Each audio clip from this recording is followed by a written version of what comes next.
Good morning. Good morning. Did you know that at the early age of 13, over half of American girls are dissatisfied with their bodies, and this number will rise to nearly 80% by the time these girls reach adulthood? This information was found on the Teen Futures Media Network website and reported according to the National Institute on Media and the Family. We're all surrounded by the media, and as we will discuss today, studies have shown it can be very damaging, especially in the lives of young girls. With such a large amount of people being affected, it is very likely that you yourself or someone you know is being exposed to the media. For example, 82% of you answered that you feel the media affects your perspective on the perfect body image. I myself, at a younger age, was negatively affected by the media. It caused me to see myself much differently than how others were seeing me, and to be in the beginning stages of an eating disorder, which I will tell you about more in a few minutes. We've also done an extensive amount of research regarding the media and its negative effects on a vast majority of girls in all age groups, which we will prove with this speech.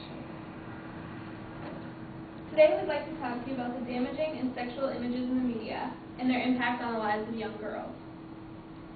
By first talking to you about the shocking amounts of media use in young people, then the negative effects of their media use, and lastly, to encourage you all to take action. So let's begin. The problem is that far too many young girls are being exposed to excessive amounts of sexual harmful images in the media each day.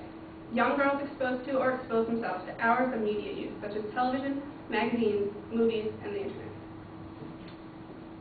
According to a 2010 report done by the Kaiser Family Foundation, it states that for both boys and girls, 18 and 18-year-olds devote an average of 7 hours and 38 minutes to using entertainment media across a typical day, more than 53 hours a week. The Kaiser report further states, and because they spend so much of that time media multitasking, using more than one medium at a time, they actually manage to pack a total of 10 hours and 45 minutes worth of media content into those 7.5 hours. So this many hours spent engaged in media use, how many negative images and content are the children being exposed to? Due to the massive amount of media use in the lives of young girls, they daily encounter sexual and harmful content, especially through television shows and advertisements. There are many television programs that are sexual in content, many being watched by young teenage girls every week. For example, there's Jersey Shore, which as you can see is very sexual. There is Gossip Girl, which is also. And as you can probably see by both these pictures, these shows emphasize sex and imply that in order to keep a guy's attention, the girls must look and behave in sexual ways. According to the Kaiser Family Foundation, 2/3 of all shows, 64%, have some sexual content. In other words, over half of all American shows contain sexual images and content. This doesn't even include advertisements. Advertisements are many and unfortunately are full of sexual content. Advertisements of sexual content are hard to avoid since there is such a large amount of ads shown daily. Have you ever been watching television and had an advertisement come on, such as Victoria's Secret or any other sexual kind of advertisement? Chances are, if you own a television, you have. So for example, this advertisement, it implies that in order to be perfect, you must own this bra, which only comes in specific sizes. Sizes that are not typically worn by young girls, completely disregard A, size A. So how does such advertisements and media content make them feel, and how does it affect them? Now that we've discussed the amount of daily media use and type of negative content being displayed, let's talk about their effects. These excessive amounts of sexual harmful images in the media are negatively affecting girls, both mentally and physically, in extreme ways. According to psychologists Eileen Zabriggan and the American Psychological Association, APA, Task Force on the Sexualization of Girls, it is said that research is now relating the sexualization of girls in the media to a variety of popular physical and mental health issues in young girls, such as eating disorders, low self-esteem, depression, or depressed mood. Many of American girls struggle with the notion that they're overweight, when in actuality this isn't the case. For example, according to a report done by the Radar programs, 90% of high school juniors and seniors are on a diet, while only 10% are actually overweight. Unfortunately, this doesn't just occur in high school girls. It's happening in elementary girls as well. The media can aid in eating disorders. I myself almost became a victim of anorexia. I was already a bit insecure before I let the media influence my opinion of myself, but when I did, things really got out of control. I remember looking into the mirror and seeing myself as much bigger than I was. So the truth was, I only weighed a little over 100 pounds. That's me in the picture when I was going through this. The problem is that I remember watching TV and seeing ads full of sexual images and content of women and thinking that because I didn't look like them, that there was something wrong with me. So I began to stop eating in hopes that I would look better and more like the woman on TV. My story does have a good ending, though, which I'll get to more in a minute. Due to the excessive amounts of media use, girls are now being negatively affected in the area of depression as well. In a 2009 article from Science Daily, it is reported, according to the Journal of the American Medical Association, that exposure to more television and other electronic media during teenage years appears to be associated with developing depression symptoms in young adulthood. Also, according to the RADAR program, 70% of females said that after watching images of fashion models, they experienced more symptoms of depression and anger. In other words, the more amount of time a girl spends plugged into the media, the more depressed she will become.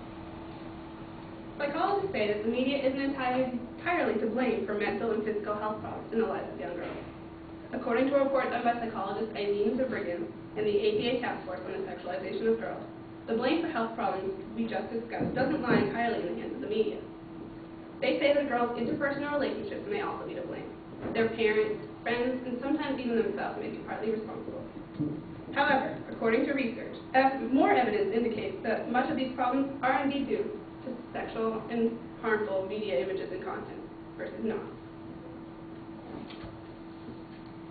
Now that we've discussed the problem with the types of images and content in the media and their effects on the lives of young girls, let's talk about what we can do.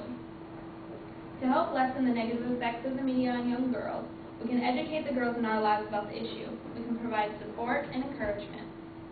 And we can file a complaint with the Women's Media Center and possibly join or form organizations. In order to help the girls in our lives, such as our daughters, our sisters, nieces, or friends, we can take action by educating these girls about the issue, and we can provide support and encouragement to them. Awareness is key to overcoming any problem. We need to educate the girls in our lives about the issue with media. As you can see by the evidence we've provided, there is a real problem here and it needs to be fixed. There are specific sites devoted to media literacy, whose main goals are to educate young people on the media and its potentially harmful effects. They are useful tools in which you can educate yourself or have the girls in your life educate themselves. For example, there is mediasmart.ca, aboutface.org, and girlsinc.org. There will be an email with a link to all these sites on your blackboard, so we encourage you to check them out. Supporting and encouraging the girls in your life is also very important. It may actually be a matter of life and death. For example, as I said earlier, I once was in the beginning stages of an eating disorder. Had it not been for one girl who encouraged and supported me by telling me that I was beautiful and that I shouldn't let myself or anyone else tell me anything differently, I might not be here today. Encouragement and support from family and friends is vital to a girl's healthy state of mind. For example, according to a 2007 CNN article, it is said that a strong male influence in a girl's life can positively change a girl's perspective of herself in extreme ways.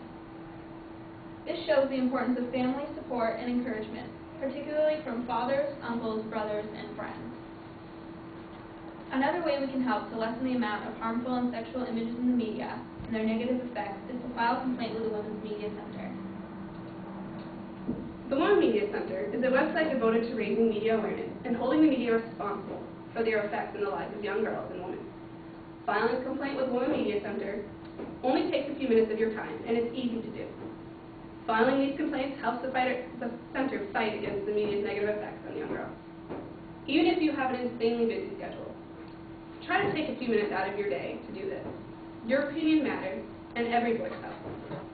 The final action step you can take is to join or form an organization that will help encourage and empower girls, as well as fight to stop harmful and sexual images in the media.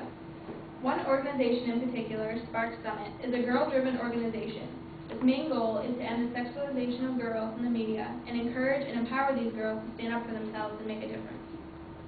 This organization and its members have helped make a difference. Even some members are located right here in Waterville, Maine. In conclusion, we have provided you with information on the prevalence of harmful sexual media images and content, the negative effects in the lives of young girls, and what we need to do in order to help lessen these effects. Remember, we all need to raise awareness about this problem, especially to the girls in our lives. We also need to support and encourage them. A few minutes can make a huge difference in their lives. File a complaint with the Women's Media Center. Again, it only takes a few minutes and can make a huge change. Lastly, think about joining an organization such as Spark Summit.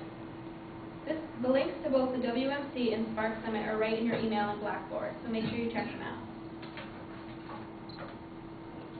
As we stated earlier, according to information found on the Teen Media Futures Network website, and reported according to the National Institute on Media and the Family, at the early age of 13, half of American girls are dissatisfied with their bodies, and this number will rise to 80% by the time these girls reach adulthood. Don't let the girls in your life, such as your daughters, nieces, sisters, or friends, become a part of this statistic. Do your part to change their lives.